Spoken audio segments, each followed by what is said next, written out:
Le matin de Pâques, à Saint-Matthieu, vous êtes accueillis par une petite table devant la porte même de l'église, avec la lumière, avec les fleurs, expression de la louange de la création. Ensuite, nous sommes habitués à entrer dans l'église et à nous rassembler pour la louange du culte. Actuellement, nous ne pouvons pas nous rassembler. Aussi avons-nous voulu, dans tout le respect des règles du confinement, vous offrir un montage vidéo, une sorte de patchwork auquel plusieurs membres de notre communauté ont contribué pour vous donner la possibilité de nous joindre tous pour le recueillement, pour la prière et pour l'écoute de la parole de Dieu.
Christ est ressuscité. Alléluia. Il est vraiment ressuscité. Alléluia. Voici le jour que fit le Seigneur, jour d'allégresse et de joie. La pierre du tombeau a été roulée. Il est vivant, ressuscité. Pourquoi le cherchez-vous parmi les morts? Il est ressuscité comme il l'avait dit. Christ est ressuscité. Alléluia. Il est vraiment ressuscité. Alléluia.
Résurrection.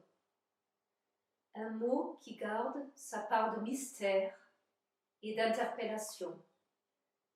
Au cœur de nos vies et de notre monde, où la mort prétend avoir le dernier mot. Résurrection, une confession de foi qui garde sa part de doute. Lorsque nous nous trouvons devant les impasses et les tombeaux, lorsque nous voyons la puissance des forts et l'impuissance des faibles. Résurrection, une proclamation qui garde sa part de folie face à ce que nous considérons comme nos sagesses, comme nos connaissances. Jésus est ressuscité.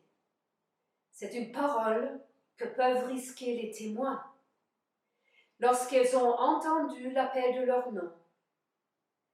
lorsqu'ils ont été relevés de leur paralysie, lorsqu'elles ont été mises en marche par un geste de tendresse, lorsqu'ils ont retrouvé leur dignité en recevant le pardon,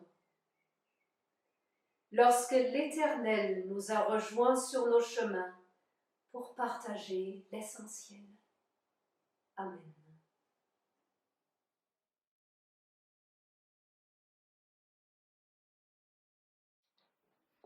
Lecture dans l'Évangile selon Marc, au chapitre 16, les versets 1 à 8. Quand le jour du sabbat fut passé, Marie de Magdala, Marie mère de Jacques et Salomé achetèrent des huiles parfumées pour aller embaumer le corps de Jésus. Le dimanche de grand matin, au lever du soleil, elles se rendent au tombeau. Elles se disaient l'une à l'autre: qui roulera pour nous la pierre à l'entrée du tombeau? Mais quand elles lèvent les yeux, elles voient qu'on a déjà roulé la pierre, qui était très grande. Elles entrèrent alors dans le tombeau. Elles virent là un jeune homme assis à droite qui portait un vêtement blanc. Et elles furent effrayées. Mais il leur dit: ne soyez pas effrayés, vous cherchez Jésus de Nazareth, le crucifié. Il est ressuscité, il n'est pas ici. Voici l'endroit où on l'avait déposé. Allez maintenant dire ceci à ses disciples et à Pierre. Il vous précède en Galilée. C'est là que vous le verrez comme il vous l'a dit. Elles sortirent alors et s'enfuirent du tombeau, car elles étaient toutes tremblantes et stupéfaites. Et elles ne dirent rien à personne, car elles avaient peur.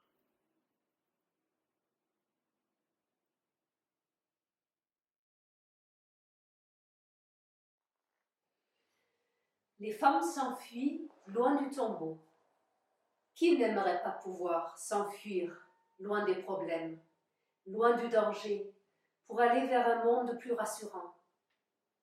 Mais même si nous pouvions atteindre un monde plus rassurant, nous emporterions nos problèmes avec nous. La pandémie nous a donné cette leçon. Plus nous allons loin et plus nous répandons nos problèmes, comme pour le virus. Les femmes qui s'enfuient loin du tombeau sont poussées par la peur de l'inconnu. Il n'est pas ici, il est ressuscité. Cette parole, dans sa nouveauté, leur paraît insupportable. Mais en s'enfuyant loin de ce qui leur fait peur, parce que c'est inconnu, elles reviennent en fait vers le monde familier de leur malheur. Le monde où la mort a le dernier mot, où on leur a arraché Jésus, le monde qui ne leur offre aucune espérance, où tout est fini. L'annonce de la résurrection est bouleversante et déstabilisante, mais le monde connu est sans issue. Alors comment la bonne nouvelle de la résurrection peut-elle se frayer un chemin dans les têtes et dans les cœurs de ces trois femmes? Comment sont-elles arrivées ensuite à sortir de leur silence? Et que peut dire la bonne nouvelle pour nous aujourd'hui dans notre foi et dans notre vie? Comment la bonne nouvelle de la résurrection s'est-elle frayé un chemin chez ces femmes? C'est la parole « Il vous précède en Galilée » qui leur rappelle tout d'un coup qu'elles ont déjà vécu quelque chose de semblable, un avant-goût de la résurrection, en allant avec Jésus sur les routes de la Galilée. La vie nouvelle, les signes annonciateurs du royaume de Dieu, les victoires sur les forces du mal, de la maladie, de la haine et de la mort. Oui, elles ont déjà vécu une sorte de commencement de ce qu'est la résurrection. Et ce matin, dans le tombeau vide, elles reçoivent l'annonce de son accomplissement. Comment sont-elles ensuite sorties de leur silence? Notre texte d'aujourd'hui ne nous le dit pas, mais les autres récits des évangiles nous en donnent la clé. C'est par la parole reçue et échangée. Relire les paroles de la Bible, se remémorer les paroles de Jésus, échanger avec les autres et tout comprendre nouvellement. Nous ne savons pas combien de temps cela a pris, mais une chose est certaine, elles ont bel et bien fini par sortir du silence, de la peur, et comme tous les disciples rencontraient Jésus le ressuscité, et la chaîne du témoignage ne s'est pas arrêtée jusqu'à nous. Que veut dire la bonne nouvelle de la résurrection pour notre foi et notre vie? Elle n'est certainement pas une consolation facile dans les nombreux deuils que nous sommes en train de vivre. Elle ne nous fera certainement pas prendre à la légère les nombreuses vies en danger, ni nous bercer dans un sentiment de sécurité. Elle ne relativisera pas la gravité de la situation actuelle. Elle nous rendra même plus sensibles à toutes les souffrances. Mais elle nous rendra capables d'accueillir notre vie présente dans l'amour. L'amour du prochain, par notre comportement responsable, par notre attention accrue à l'écoute des autres, aux paroles positives, aux gestes d'entraide, mais aussi par un engagement à long terme pour une société plus juste. L'amour de nous-mêmes, avec nos familles ou seuls, découvrir que notre vie est plus riche de sens que nous avons pu le croire, que notre personne même, au-delà des apparences et avec tous les défauts que nous nous connaissons, elle a bien plus de capacité, de ressources et de beauté que nous ne l'avions jamais pensé. Et l'amour de Dieu, découvrir et accepter, croire, que pour Dieu, chacun de nous est infiniment précieux, infiniment unique, infiniment aimé. Au point que notre vie terrestre n'est pas le tout de la vie, comme nos actions ne sont pas le tout de notre existence. Pour Dieu, chacun de nous est infiniment aimé, au point qu'il a voulu partager avec nous sa vie éternelle, dans cette vie et au-delà du mystère de la mort. La résurrection de Jésus-Christ ouvre nos vies à l'infini de l'amour de Dieu. Alléluia.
Confessons notre foi.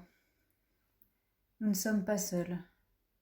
Nous vivons dans le monde qui appartient à Dieu. Nous croyons en Dieu, qui a créé et qui continue à créer. Il est venu en Jésus, vrai homme, pour apporter la réconciliation et le renouveau, qui œuvre en nous par son esprit. Nous avons confiance en lui. Il nous appelle à être son Église, pour célébrer sa présence, pour aimer et servir autrui, pour rechercher la justice et résister au mal. Nous proclamons son royaume. Dans la vie, dans la mort, dans la vie après la mort, il est avec nous. Nous ne sommes pas seuls. Nous croyons en Dieu. Amen.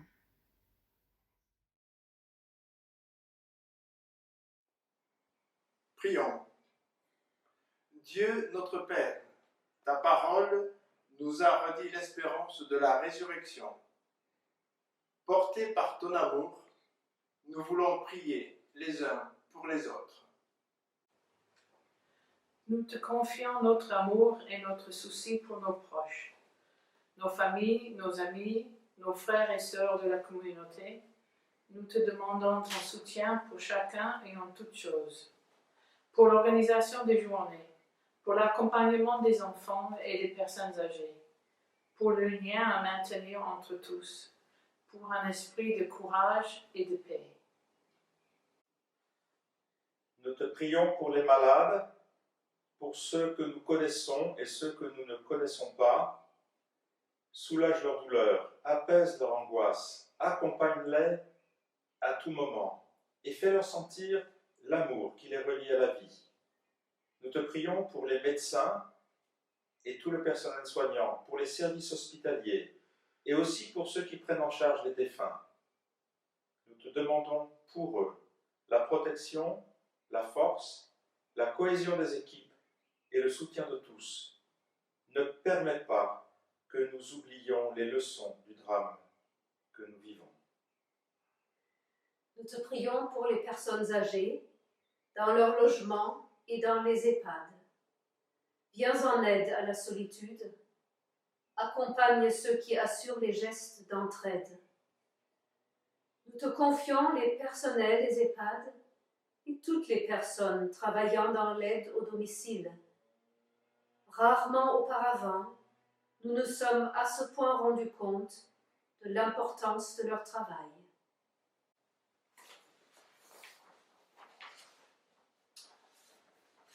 Nous te prions pour tous ceux qui, par leur travail manuel et logistique, maintiennent notre société en état de fonctionnement.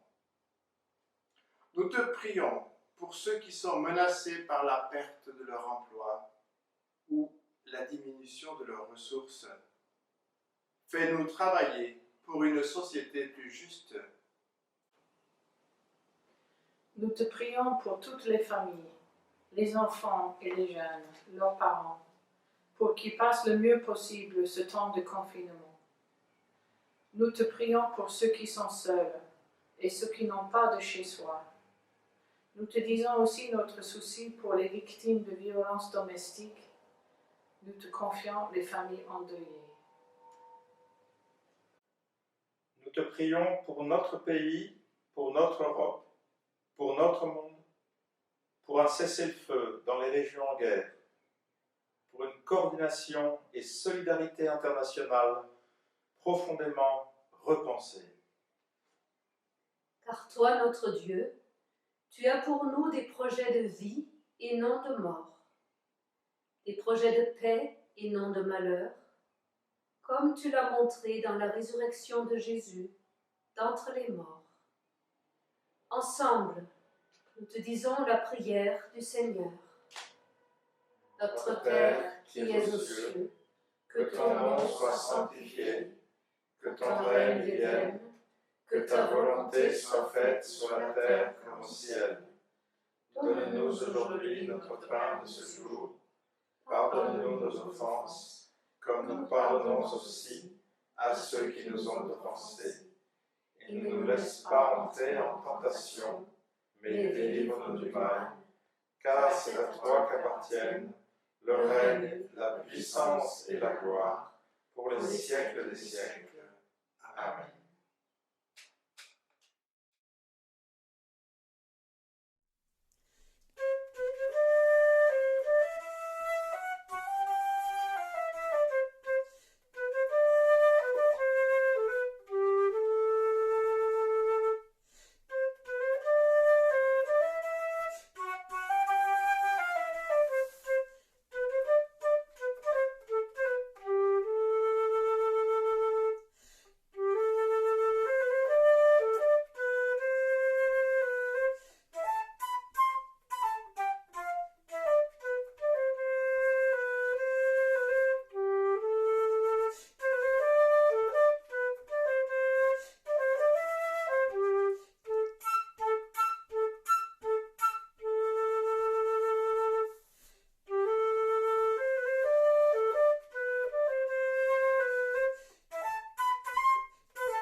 Prions avec Daniel Koppel. Seigneur, je t'accueille dans ma vie comme le jardin accueille son jardinier. Je sais que tu y sèmes des graines d'espérance, de paix, de tendresse, promesse d'une récolte qui invite à la joie du partage. Au rythme des saisons de ma vie, je compte sur toi et te remets ma croissance, mes fragilités, mes souffrances, mon advenir.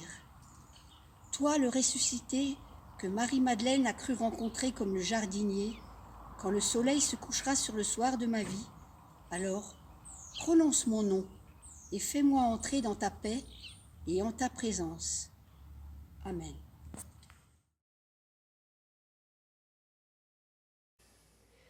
Préparons-nous à recevoir la bénédiction de Dieu, où que nous soyons, chacun de nous dans sa vie personnelle et tous ensemble. L'amour de Jésus-Christ nous accompagne pour nous rendre rayonnants et fraternels. Nous irons dans la joie du Dieu vivant. Que le Dieu de paix soit et demeure avec vous, le Père, le Fils et le Saint-Esprit. Amen.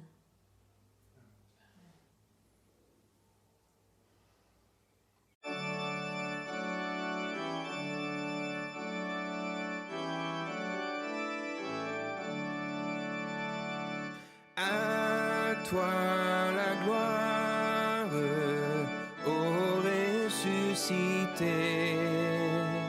À toi la victoire pour l'éternité. Brillant de lumière, l'ange est descendu. Il roule la pierre du tombeau vaincu. À toi la gloire, ô ressuscité. À toi la victoire pour l'éternité. Vois-le paraître, c'est lui, c'est Jésus, ton sauveur, ton maître. Oh, ne doute plus, sois dans l'allégresse, peuple du Seigneur, et redis sans cesse, le Christ est vainqueur. À toi la gloire, ô ressuscité. À toi la victoire pour l'éternité.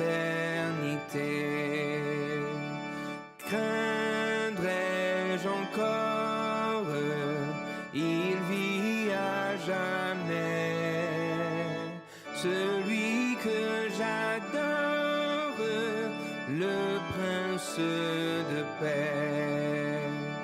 Il est ma victoire, mon puissant soutien, ma vie et ma gloire.